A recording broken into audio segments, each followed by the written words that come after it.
You're listening to Soap Dirt, the latest in television entertainment news.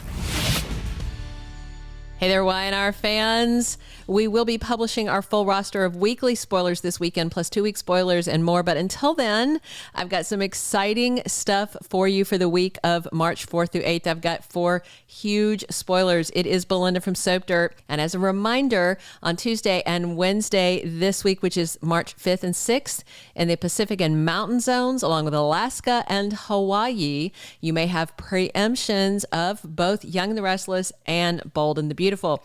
Check your DVR and be prepared because you may need to watch on demand on CBS.com or on Paramount Plus. Usually when there is a preemption, CBS.com airs it without it being behind a paywall. Bear that in mind. With sweeps done, but pretty lame to my reckoning, we actually have much more exciting spoilers for next week than what we saw during sweeps. All right, let's dive right into these spoilers. But first, please click subscribe if you have not. If you drop by our channel often, you know I like to work from least to most exciting when it comes to spoilers, and that's what I'm going to do today. Got action for Seth and Jordan, Amanda and Mamie, Christine and Danny, and also Summer and Chance. So, of course, going least to most interesting, we're going to kick off with Christine and Danny. So I am going to give you the Cricket and Danny spoiler, but first I need to give you a little bit of context from Friday's episode on March 1st, just in case you haven't seen it yet. On Friday's episode, Danny's making a phone call about leaving for a tour. He's saying it's going to begin within the next 2 weeks. Phyllis rolls up on him and eavesdrops while he's on the call, and then she asks him why he's leaving when the two of them were just about to reunite. They were just about to get together. And Danny writes her a reality check and says, no, we weren't, of course. Then Phyllis keeps playing him like a cheap fiddle, and she starts in on how he's got chemistry with her, but no spark with Christine. Danny says this tug of war is just exhausting him. It's exhausting me. It must be exhausting him. And then he says that he just wished he was leaving town faster. So she asks him to dinner. He says no. And then she pressures him for dinner before he leaves, just as a goodbye. She works him, and then he agrees. And she says it has to be tonight because of her busy social calendar, as if. So she asks him to have her over so she can sample his sauce. That sounds pretty dirty, doesn't it? And of course he caves because he's weak. I don't know what is wrong with Danny. Meanwhile, Cricket also wants to see him that night to talk things over and clear the air after she talks to Nina, who tells her, don't give up. That's the setup for the spoiler for next week. So Christine and Danny are at Crimson Lights. They're talking, and Cricket says, so just like that, you're leaving? Are you really ready to give up on us? And Danny's looking very tense and torn. Oh my gosh. All right, the next spoiler is more corporate nonsense. To me, there's nothing exciting going on at Chancellor Winters. I don't know why head writer Josh Griffith thinks fans want to watch these people debate changing the company name. We want romance, sexy time, drama. Hell, give us some murder and mayhem. This is like watching paint dry on the walls of the office at the DMV. Awful. So that's setting up this. Amanda walks in on Devin and Mamie at the office at Chancellor Winters. Amanda says, well, this must be the famous Mamie Johnson. It is an honor to finally meet you. Mamie doesn't look very happy to see her. I mean, really, she should actually be extra nice to Amanda because she's the one that got cheated on by Devon.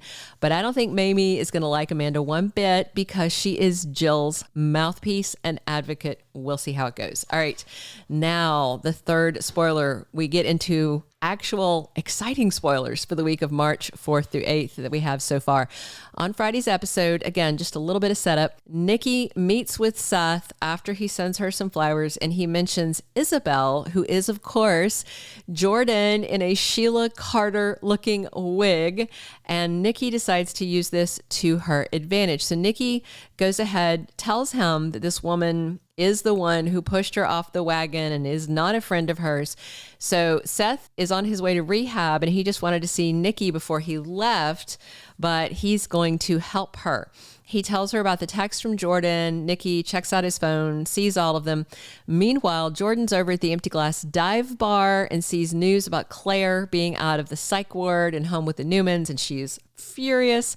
So that sets us up for this spoiler for the week of March 4th. Seth goes to the dive bar to meet Jordan and tells her, we'll go outside and we can call Nikki together. And then outside, Jordan says, go on, make the call. I'm looking forward to the reunion. I wonder if this is a trap. Is Victor or his crack security team or the cops outside waiting for them? I think it would be terribly anticlimactic if Seth lured her out of that dive bar and she was just arrested, right? She's got to do some mayhem and some murder maybe before we leave. I wonder if she will do something, attack Seth or something and run off while everybody's distracted, make some kind of narrow escape to give us a bigger grand finale. We'll see. And last but definitely not least, we have got some real sizzle between the two new lovebirds, Summer Newman and Chance Chancellor. They've had a couple of dates. Things are going well. And of note, just in the back of your mind, remember this week, Mariah was asking if Kyle is thinking about Summer, and he's kind of like, no, he denies it.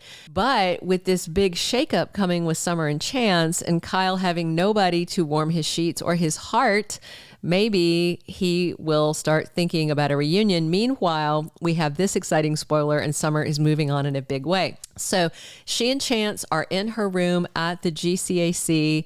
I assume it's her room because he mentioned he got an apartment when he moved out of the Chancellor mansion to let, his wife and her lover move in. So they are in Summer's room and Chance says, what do you think I'm in the mood for?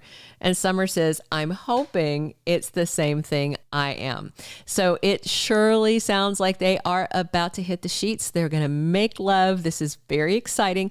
And even more exciting for Chance, it looks like he's going to get laid in a real bed instead of on a grungy sofa in the office/storage room at the back of Crimson Lights. I'm hoping this is hot stuff. We'll have to wait and see. This is going to change everything and I think take Summer off the table as an option for Kyle, but of course he doesn't know that yet.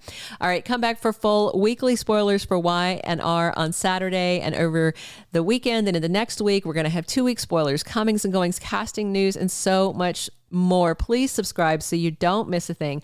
Definitely drop your comments and come back soon. And as always, this is Belinda from Soap Dirt.